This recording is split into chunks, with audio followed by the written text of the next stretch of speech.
Madam Secretary-General Hikita of the National Model United Nations, members of the Organizing Committee, honorable faculty, and distinguished delegates, ladies and gentlemen. It is my pleasure to send greetings to you all at the closing session of the National Model United Nations, hosted in collaboration with the Kobe City University of Foreign Studies.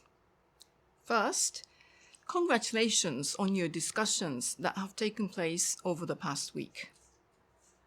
Through your interactive debates and in-depth research, you have learned valuable skills that will prepare you in your role as future peacemakers. Each one of you is a member of the largest generation of youth in history. 1.8 billion young people living around the world with the power to bring about change. The United Nations Secretary-General repeatedly emphasizes the importance of ensuring meaningful, diverse, and effective engagement with youth to make sure their voices are heard, their perspectives are factored in global policy decisions. Recognizing the importance of young people in bringing about change, my office, the United Nations Office for Disarmament Affairs, or UNODA, launched its youth outreach initiative, #YouthForDisarmament, in 2019. Through an array of activities, the initiative strives to engage, educate, and empower young people with the aim of facilitating their meaningful participation in the field of disarmament and non-proliferation. We do so to enable inclusion and to forge a community that will thrive through ever-increasing youth participation. Young people can bring fresh perspectives that can help strengthen international peace and security. They must have agency in finding the solutions to the world's gravest dangers. Young people need to be empowered to address the challenges of today so they will be able to positively shape their world tomorrow. Our world is facing many grave threats, including rising nuclear risk. Today, the risk of use of a nuclear weapon is the highest it has been since the darkest days of the Cold War. More than 10,000 nuclear weapons still exist in global arsenals, enough to destroy us all many times over. Yet, states continue to increase their dangerous rhetoric and heighten the risk posed by these heinous weapons. However, it is not a time to lose hope. It is a time to redouble our efforts, to remind the world that nuclear disarmament and arms control have brought us back from the brink before, and we must do so again.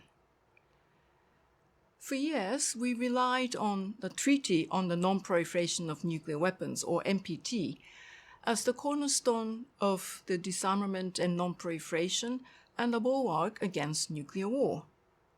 Sadly, the 10th Review Conference of the NPT, which took place at a time when global political and security challenges are mounting, was unable to achieve a consensus outcome in August of this year. This result is only one indicator of recent warring trends we see: growing competition among nuclear weapon states, declining international cooperation, and the erosion of international norms. But I need to stress here, states parties were actually very close to consensus. They were able to find common ground on reaffirming the universal goal of a world free of nuclear weapons and committed to reducing current risks and making progress in nuclear disarmament. The document also included strong language on the need to empower young people. And I believe states parties will continue thinking on how they can collectively implement their commitments as parties to the NPT. I hope they will engage young people in this endeavor. In June this year, the parties to the Treaty on the Prohibition of Nuclear Weapons, or TPNW, successfully concluded their first meeting of states parties. Although nascent, the TPNW represents the legitimate concerns of many at the catastrophic humanitarian consequences that would result from any use of nuclear weapons. The outcome document from that meeting also endorsed engagement with youth, and many of the civil society delegates in attendance were young people. That both the NPT and the TPNW recognize the importance of engaging with and empowering young youth speaks to the crucial role young people can play in reducing nuclear danger and eliminating nuclear weapons.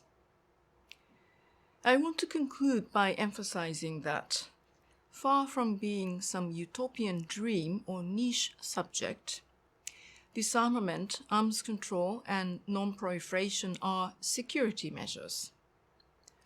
They are central pillars in our conflict prevention and broader work of the UN in peacebuilding and sustainable development. We at the United Nations recognize the changing geopolitical context and understand that we must adapt the international system and our responses accordingly.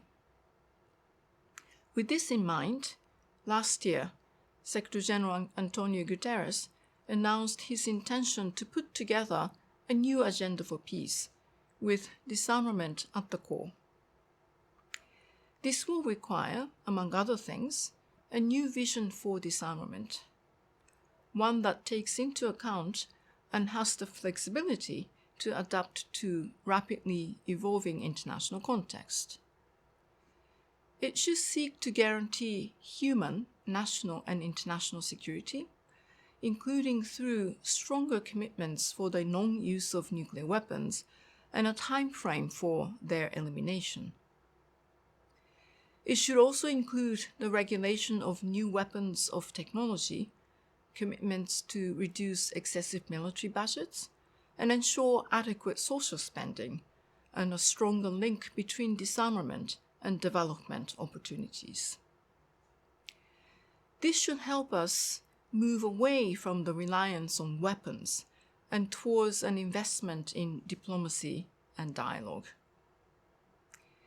If we do not act now, the fabric that has held together international peace and security will fray beyond repair.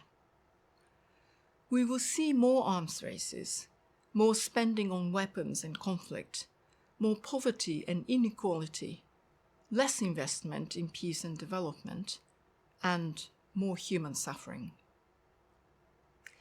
The world would descend into further fragmentation. If we course correct and bring member states and all major stakeholders, civil society, experts, and academia together, we can trigger urgent action to prevent and mitigate conflicts and lead us to a more peaceful and prosperous future. But I must be frank with you, the United Nations cannot do this on its own. We need dedicated support from all member states and the involvement of civil society, academia, industry, and young people like you. As leaders of tomorrow, we count on you to act today. Your actions will be vital in raising awareness of the collective dangers posed by nuclear weapons and to put forward innovative policy solutions that will bring about their elimination. Your activities have helped advance disarmament education as a solution to peace through observing and stimulating your own diplomatic processes. By coming together from around the world to practice diplomacy and learn about critical approaches for working together, you all play a crucial role in building a safer, more peaceful world for current and future generations. I am confident that your exchanges will bring forward innovative actions for embracing a world free of nuclear weapons, and I wish you the best for your future endeavors. I thank you very much for your attention.